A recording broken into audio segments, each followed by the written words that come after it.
Il y a plusieurs semaines de ça, j'ai reçu ce livre en cadeau. C'est le livre Tout accomplir, qui est un recueil en fait de techniques de productivité, mais aussi un petit peu de développement personnel, qui s'adresse essentiellement à toutes les personnes qui souhaiteraient accomplir leurs objectifs. C'est un livre plutôt intéressant qui recense pas mal de techniques qu'on connaît déjà, par exemple la méthode Pomodoro, le time blocking ou le deep work. Mais il y a aussi pas mal de tips qui, à mon sens, ont un vrai potentiel pour changer la manière dont on voit notre vie et pour l'orienter dans un sens qui nous convient mieux. On va en voir 3 qui, à mon sens, sont corrélés aux fondations, aux fondamentaux nécessaires pour imprimer tout nouveau changement dans notre vie.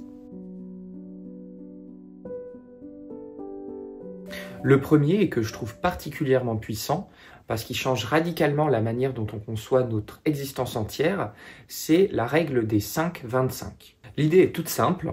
Vous prenez une feuille de papier, vous écrivez 25 objectifs que vous souhaiteriez accomplir dans votre vie, puis, dans un second temps, vous n'en retenez de cette liste que 5.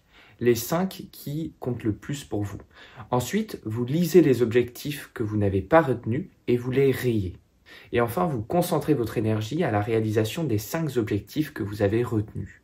Pour moi, déjà, cette technique est très puissante parce qu'elle remet en perspective tous les objectifs que vous essayez d'accomplir en même temps. Et elle rend la priorité à ceux qui ont le plus de sens pour vous.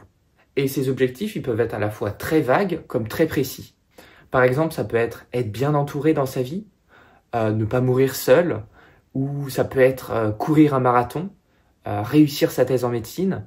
En fait, les objectifs, ils sont vraiment personnels, vous les choisissez, mais vous ne retenez que ceux qui ont le plus de sens pour vous. Et le fait de n'en retenir que quelques-uns, ça permet de ne pas disperser notre énergie et de prendre conscience qu'on lâche prise sur certains objectifs et on se concentre sur d'autres. Et donc pour moi, ça correspond à la première étape du changement, qui est de trouver du sens. Pourquoi est-ce que je veux changer quelque chose dans ma vie ? Qu'est-ce que je veux obtenir de différent, de plus ou de moins ? Le deuxième modèle que j'aimerais vous partager, c'est un modèle qui est lui aussi très simple et qui est en fait tellement simple qu'on n'y pense même plus au quotidien. Et ce modèle-là, c'est le pouvoir des habitudes, c'est-à-dire l'agrégation de petites choses au quotidien qui aboutissent à de grands changements dans notre vie. On en a tous dans notre vie personnelle, on a des rituels, par exemple manger des céréales le matin, aller au cinéma le vendredi soir, ou aller courir le mardi soir. Et certains rituels, certaines habitudes qu'on a sont bonnes pour nous, elles nous font du bien, et d'autres au contraire sont néfastes, par exemple si on fume, si on ne fait pas suffisamment de sport, des choses comme ça. Le problème, c'est que changer ses habitudes, c'est quelque chose qui est extrêmement compliqué, parce que ça prend du temps, et ça demande vraiment de rester consistant. Donc ce qui est proposé dans le livre, c'est tout simplement de dresser une première liste des habitudes que vous avez, qu'elles soient bonnes ou mauvaises, et une seconde liste des habitudes que vous souhaiteriez prendre. Vous remplacez 2 de vos mauvaises habitudes par 2 habitudes que vous souhaiteriez adopter. Et ensuite, vous vous y tenez pendant un délai suffisamment long. Les auteurs parlent de refaire le point à 6 mois, mais ça peut être plus court, ça peut être par exemple à 1 mois ou à 2 semaines, le temps que vous voyez si cette habitude, vraiment, elle a du sens pour vous et elle fonctionne.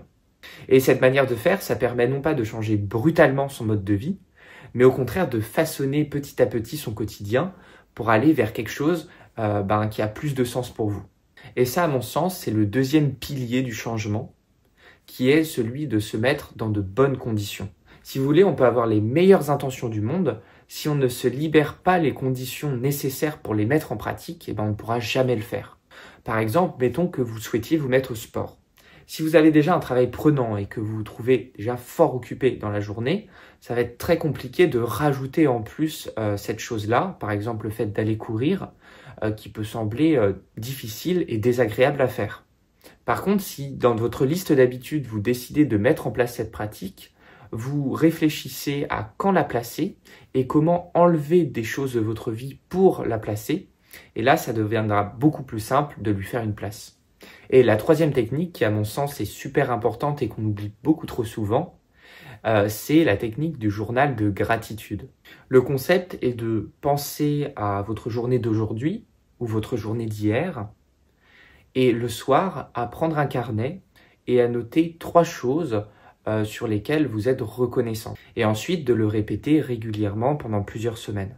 Ça touche à un point qui, à mon sens, est trop souvent négligé dans nos vies aujourd'hui.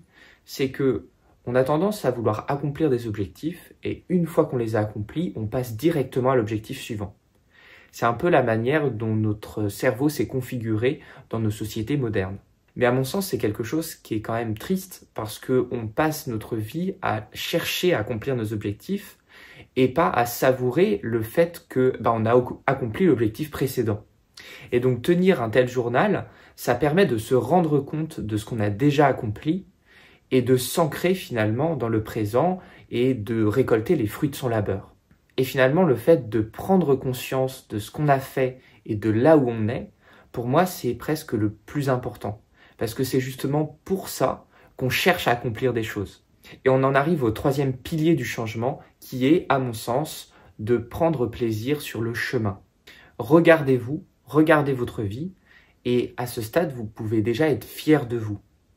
Et donc ça, c'est important de s'en rendre compte et de le savourer. Et c'est une compétence qui s'acquiert également et qui peut vous suivre pour toute votre vie.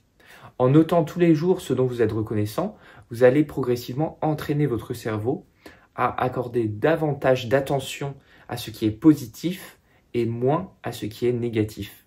Et du point de vue neuroanatomique, ça correspond à la règle de Hebb, qui est que la connexion entre deux neurones se renforce lorsqu'elle est utilisée.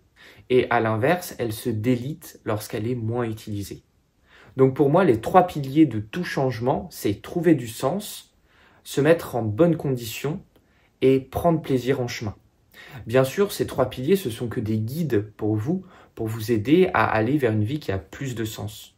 Et ces trois techniques que je vous ai partagées, même si elles ne fonctionneront pas pour tout le monde, pour moi, elles ont vraiment le potentiel de changer un peu notre trajectoire de vie.